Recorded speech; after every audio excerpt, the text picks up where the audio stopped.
everybody. Hello. Welcome back to a chat. We're going to have a bit of a conversation today.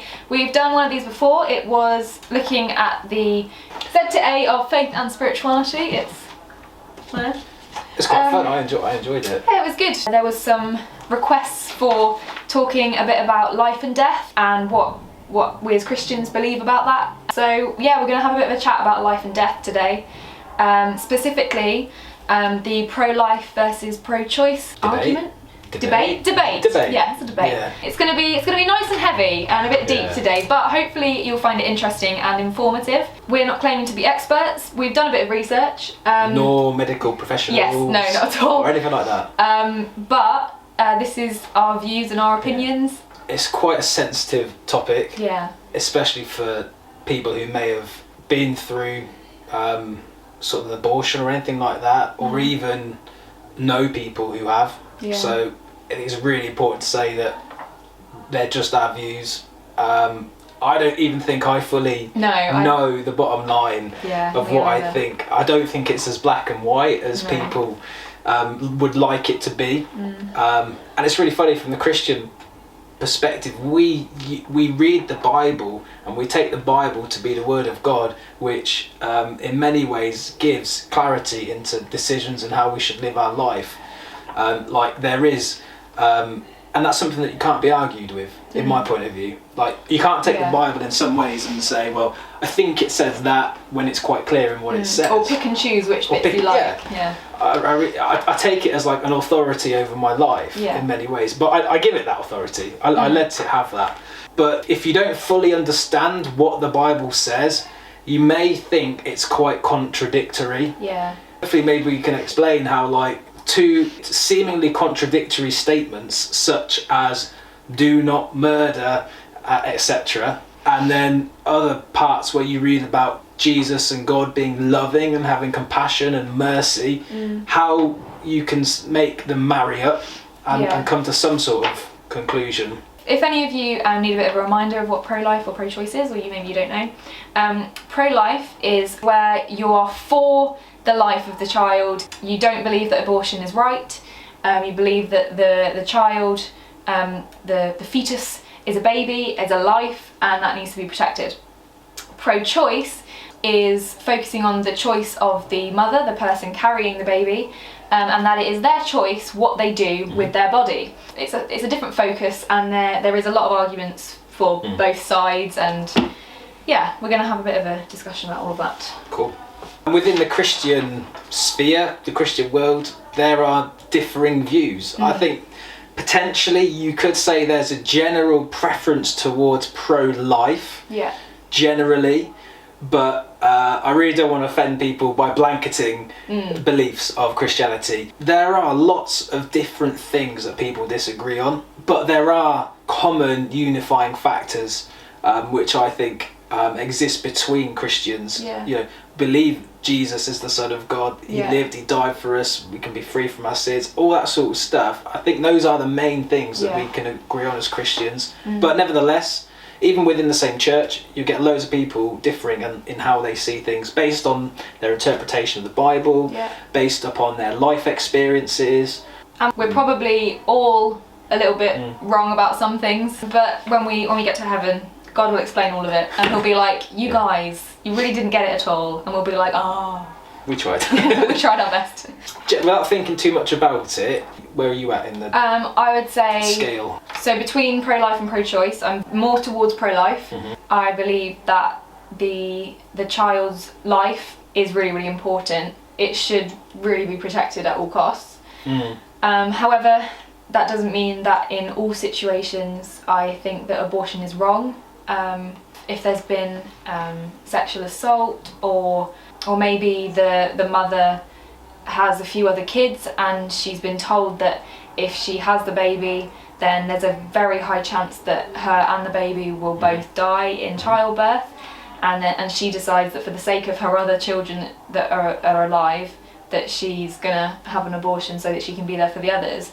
I think in things like that, it can't be as simple as yes or no. Personally, I think that, you know, the mother needs to kind of come to a decision that's right in herself and with God, if she's a Christian.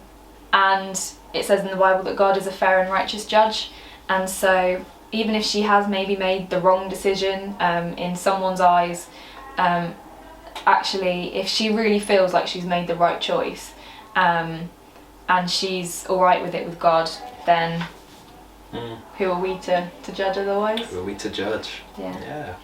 Talk about like, having made the right decision and stuff. There was a story I saw yesterday on YouTube, and it was of a woman in a maybe late 20s, and she's Christian, and she said at 15 she had to get an abortion.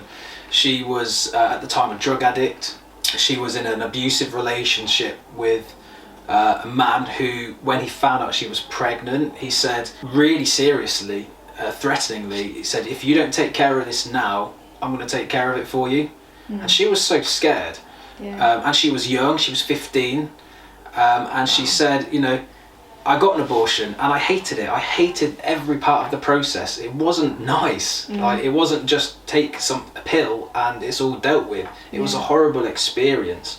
And she said, even to this day, as a Christian, I think I made the right decision. But, you know, she said, I don't regret it. But what I do regret is ever having to make that decision in the first place. And that really stuck with me. Because I've always thought, I've personally definitely edge on the side of pro-life. But it's really not a clear black and white issue. For that girl, like, what, you know, she had to make a choice between her life and this potential life that she doesn't know or anything. You know, there's barely anything to it potentially at that time. And at 15 years old, you know, how it's a really big thing to kind of choose. But the fact that she said, I regret having to make that decision, makes me think that there are things we can do, and perhaps the Bible can speak into, in how we could avoid, in some cases, not every case, but in some cases, avoid being in that situation. You know, the world we live in is pretty broken. It's messed up. There's a lot of suffering. There's a lot of pain, and for me the questions that I'm thinking about at the moment, and the train of thought I'm going down, is looking at scripture, looking at the Bible. There are some places where it's really clear that, you know, that life is valuable. If you read Psalm 139, it talks all about how God put you together in your mother's womb, how he knew you before you were born, how he was thinking of you before the world came into existence. Like, in itself, that's such a lovely thing. Like, it's an amazing thing to think about. But then there are other places where it's really clear. Exodus 20 verse 3 says, you shall not murder. It's black and white. Now that, you know, how you read that depends on what you think murder is. Like, when the baby is alive, when is it a fetus, something living or not. So there's a whole nother issue.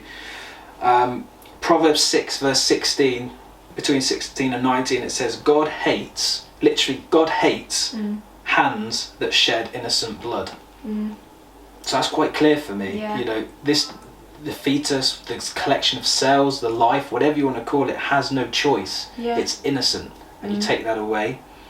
But then you read stories of, you know, in the New Testament, the Samaritan woman, Jesus meeting this woman, crossing all cultural barriers, divides, to talk to this woman who's been adulterous. She's stepped outside of every culture and norm and everything that's acceptable at the time, and she's broken, she's messed up, and Jesus sees through all that. He understands the situation, and he calls her to himself and to come and live and follow and accept the truth that he has to offer. And so there's compassion and grace and understanding of the broken world at the same time. So we've looked at quite a few verses that talk about how life is really, really important, and how you shouldn't murder, you shouldn't end a life. But that brings into question, when is a baby, when is the fetus a life? Does that start as soon as conception happens, as soon as the little sperm meets the egg? Or is it when the heartbeats start? Is it when the fetus would be able to survive outside of the womb? Is it when they become a human? When do they become a person that is, you know, able to think? This has a massive impact on, you know, what you believe about abortion and whether it's, you know, right or wrong. Because if it's not a life until there's a heartbeat, then from weeks 1 to 6, it is kind of a choice. Like, oh, do I want this thing? Do I not want this thing? It's just the potential for life. For me, the potential is a massive thing. I can't follow the argument that anything after conception is not alive, is not living, because as soon as conception happens, the process has started. It's irreversible unless you take action. And with that becomes all of the potential of life. Some people would also argue that, you know, if someone slips into a coma, and let's say they're put into a medically induced coma for months and months and months, and, you know, even let's say they come out in a vegetative state, so they've got no brain function, no control over their actions, nothing. When they're in the coma, you don't kill them. No. You don't end their life just because they're in the coma, because there's the potential for them to come out of the coma and live life again. So in some ways it makes sense to me that, you know, it's the same logic. So as well as the thoughts about potential for life, and especially thinking about like when someone's in a coma, it's then thinking about maybe someone's quality of life. And one of the reasons why people might think about getting an abortion is because if they found out that the baby is going to be severely disabled or have a lot of defects, they might not live past like a few weeks old outside of the womb, and that can be really, really hard. My personal thoughts on that is that I have a disabled cousin, a very disabled cousin. I think he's 20 something now. He's older than me. And he has the mind of a 2 or 3 year old. Like, he can't talk, he has to be fed through a tube, but he's so happy. It's really hard for his parents, and for my other cousin, but he brings so much joy to the people around him. There's plenty of stories of people who have said, you know, like, my mother was going to abort me, but yet here I am living my life. I'm so glad she didn't. And I have the ability to impact the lives of other people, which if I hadn't been born, never would have happened. So it's considering things from another point of view as well. I think there are plenty of times where it's right to consider the mother first. But in cases where the mother's not specifically at risk, we have to consider things from the point of view of the fetus as well, you know, that's going to grow and develop and be a person and have a life. But that's not to take away from the fact that it's a massive decision. Trying, you know, working out, you know, in yourself, like, is this right, is this wrong, what are the consequences of my actions, like, you know, and what's best for me. I have a lot of I really think God understands above everything else. Like, the idea that God is just distant and a mean rule-setting ruler over the universe is just wrong. I do believe there are standards and ways that God has said for us to live that would bring about the best way for us. But at the same time, this is part of why coming in Christianity, Jesus came to earth. God came to earth to live a human life. He got involved with everything that we're involved. He lived in the world. He had his favourite food. He had, like, do you know what I mean? He had friends. He had things he enjoyed doing. But he also lived through all of the suffering that we go through on a daily basis. He lived in a society that wasn't perfect. And because of that, I really believe he's got understanding for the human condition, the human life. This is the really complicated thing about, you know, that it's hard to understand and get your head around, that whilst he does understand our individual situations, there is still, in some respect, a measuring stick for people. And everybody's below it. Nobody is good enough. But that's where Jesus has come to make the way for us to be good enough, if we accept and trust in what he did for us on the cross. So it's like God says, hey, everything's messed up, but there's a way for you to to repair and be restored. And in the story of the Samaritan woman, I think that shows to me God's heart so much. Is God heartbroken with the way the world is? Yes. Does he hold a grudge against people who mess up? I don't think so. Because for this woman whose life was broken, and she was obviously struggling with decisions that had happened in her past and they were eating her up, he extends his hand to her, right? He says, hey, look, I want you, regardless of what's happened in the past and how you are. I love you. Please come and follow me. Like, come and live my way. Come and listen to my teachings. And then you won't be, he said, you won't be hungry. You won't be thirsty. Talking about the needs that we all try and fill in our lives. So it makes me realise that all the guidelines and what some people see as strict rules in the Bible, they're there to protect us from all this hurt and this suffering. It can't get rid of all of the suffering and the hurt, because suffering comes from love, doesn't it? Like when you love a family member and they die, you suffer because you love them and you miss them. But what it can do, like by going, for example, if we loved everyone and we treated everyone how we want to be treated, there wouldn't be sexual assault, there wouldn't be abuse, there wouldn't be that would take away that whole situation of trying to figure out, what should I do now that this has happened to me. And again, like with not having sex outside of marriage, God's not saying that to spoil our fun. He's not saying sex is bad, you must never do it, and all this sort of stuff. But he's saying wait until you're in a really committed place, you're with another person that you absolutely love, and you're going to be with them forever. Then you can have a child. You can try and have a child if you want. And within that, the confines of marriage, that child is going to have a really stable home. And that's not to say that every single marriage works out, but God has said that this is a really good way to do it, because he wants the best for us, and he knows, he created the world, he created us, and so he probably knows a bit more about like the best way to live than we do. And while that can be like quite hard to understand, especially when you're a teenager and you've got like raging hormones and all this sort of stuff, but actually, like, God has a way of that he planned the world to be, and it was the best way for us to live. And so while we can talk about kind of the pro-choice and pro-life and what to do once you're in a situation of having to make this awful decision, actually there is a lot more that we can be putting in place before, like not getting to the point where like in the story we heard at the start, not having to get to that situation where you're having to make a choice.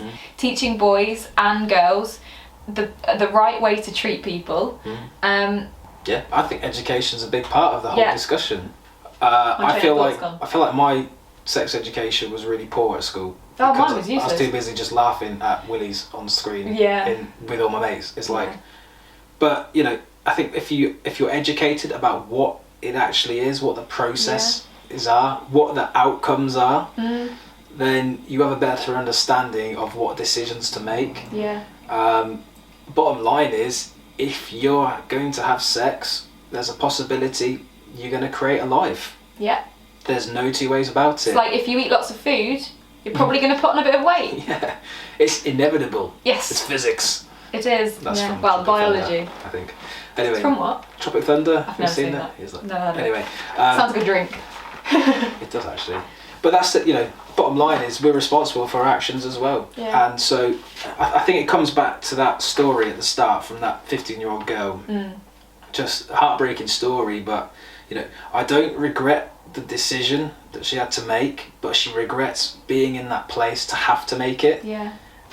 I think that sums up my heart as a Christian in understanding what God thinks. I think that sounds, for me that makes sense. I didn't intend it, I never wanted it, but it happened, and I'm really, I hate that it happened. And so we can play to some extent a role in it, but for the times when it's it's out of our control for whatever reason it's happened, I think we can see that Jesus is compassionate, understanding, loving. There's forgiveness if you feel it's wrong, if there's guilt, whatever there is, the damage, the emotional damage. We haven't talked about that, and we probably don't have time to, but the emotional damage it can do to a person. 2 years, 20 years down the line, it doesn't make a difference to some mothers. And Jesus can bring healing and restoring to any situation. Something else that would be good to touch on just before we kind of bring this discussion to a bit of a close is adoption. Like, it's kind of the adoption option. There's you know, that's always an option as well. Like, just because something terrible has happened to you and it's caused you to have a baby, or maybe you're just got pregnant and you don't know what to do. There are so many couples that can't have a baby, and adoption is a really good option. What was I going to say? Sorry, I'm butting in. No, that's good. I think we can sometimes, it's totally understandable that you could feel alone in this as well. Maybe you made up your mind that you don't want to have an abortion, but you're scared. Like, how do I get? Maybe your family, you're scared of what they might say and all that, and you feel alone in it. There are so many people out there that are willing to help. There's a place in Plymouth called the Pregnancy Crisis Centre, who become alongside young women who are in that situation where they're pregnant and they don't know what to do, and they've got all sorts of professional help, and they come alongside you and they walk you through it. There's so many people out there. Maybe we can link some links up on screen. I mean, we're literally going to run out of time. And we've not even talked about half of the things that we could have touched on. I think to me, the more I think I know an answer, like, just brings up more questions. You just it's just not a black and white issue. It's just not as clear. I personally, as a Christian, think that the Bible is clear on the value of life.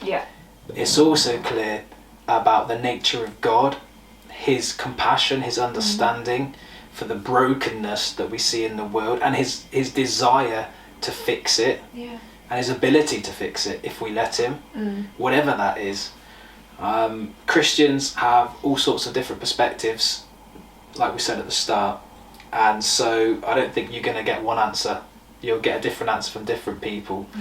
We hope that this chat has been helpful, informative, and maybe got you thinking a bit about what your own opinion is.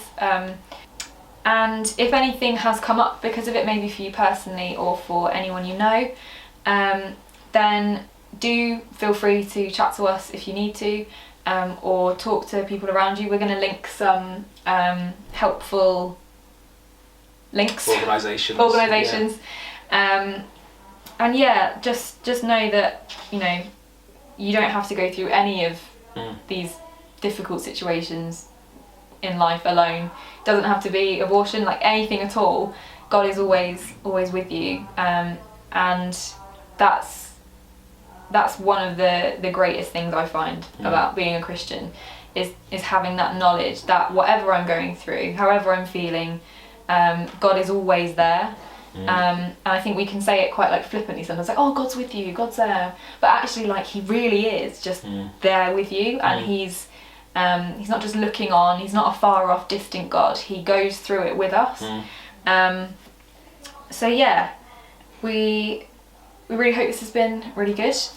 Please put in the comments below if you have any other thoughts or you have any other questions, and if you want us to chat about anything else, please let us know, and we will do our best to do it. We will. Sorry if this has caused more questions than answers, but it is a big topic. Great. Cool. All done. Nice. Bye. Bye.